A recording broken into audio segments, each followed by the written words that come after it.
আমরা কি সবাই প্রতিজ্ঞা করছি আমরা সেকেন্ড রিপাবলিক করব? দলের নেতা হিসেবে নাহিদই কেন, কি বলছেন বিশ্লেষকেরা? রাজধানীর মানিক মিয়া এভিনিউতে বিশাল সমাবেশের মধ্য দিয়ে শুক্রবার আত্মপ্রকাশ করল জাতীয় নাগরিক পার্টি। সমাবেশে আহ্বায়ক হিসেবে নাম ঘোষণা করা হয় সাবেক তথ্য উপদেষ্টা নাহিদ ইসলামের নাম।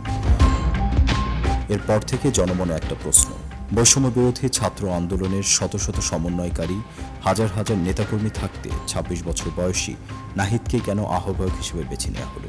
কি বলছেন তার সহযোদ্ধারা?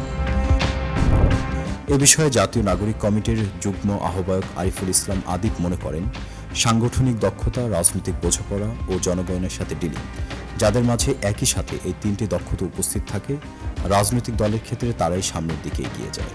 নাহিদ ইসলামের মাঝে আন্দোলনের প্রথম থেকেই ওই তিনটি জিনিসের যথাযথ মেলবন্ধন আছে, এই কারণেই তার নেতৃত্ব গ্রহণযোগ্য হয়েছে। আদিব আরও বলেন, নাহিদ ইসলাম সবার জন্য ছাতার মতো এবং রাজনীতি ও জনগণের মেলবন্ধনটা তিনি ভালোভাবে প্লে করতে পারেন। জাতীয় নাগরিক কমিটির সহ মুখপাত্র মুশফিকুস সালেহিনের মতে, জুলাই গণঅভ্যুত্থানের ফ্যাসিবাদী ব্যবস্থা বিলোপের আহ্বানটা নাহিদ ইসলাম দিয়েছিল। গণঅভ্যুত্থানের আইকন বলা যায় তাকে। গণঅভ্যুত্থানের পরে যেহেতু ওই চেতনাকে ধারণ করে দল গঠিত হচ্ছে, তাই স্বাভাবিকভাবে নাহিদ ইসলাম এখানে প্রধান চরিত্র হয়ে ওঠেন।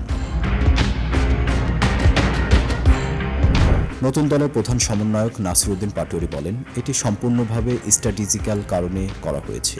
এমনিতে আমাদের রাজনীতি কালেকটিভ। নাহিদ ইসলামকে যদি বলা হয় তুমি সদস্য হিসাবে থাকবে, সে সদস্য হিসাবেই থাকবে।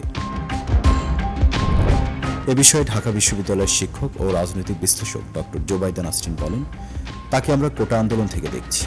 আস্তে আস্তে সে নিজেকে তৈরি করেছে। তিনি অনেকের মাঝে তার জায়গাটা তৈরি করতে পেরেছেন। তিনি ক্ষমতা থেকে বের হয়ে দল তৈরি করেছেন। তিনি বলেছেন যে তিনি রাজপথে মানুষের সাথেই থাকতে চান। একজন নেতা হিসেবে মানুষের সাথে থাকার যে প্রতিশ্রুতি তা গুরুত্বপূর্ণ। ২৬ বছর বয়সী নাহিদ ইসলামের জন্ম, বেড়ে ওঠা এবং পড়াশোনা পুরোটাই ঢাকায়। ২০১৪ সালে ঢাকার দক্ষিণ বনশ্রী মডেল হাই স্কুল থেকে মাধ্যমিক পাশ করেন তিনি। এরপর সরকারি বিজ্ঞান কলেজ থেকে ২০১৬ সালে উচ্চ মাধ্যমিক শেষ করে তিনি ঢাকা বিশ্ববিদ্যালয়ের সমাজবিজ্ঞান বিভাগে ভর্তি হন। সেখান থেকে স্নাতক শেষ করেন ২০২২ সালে। এরপর থেকে তিনি একই বিভাগে স্নাতকোত্তর ভর্তি হন।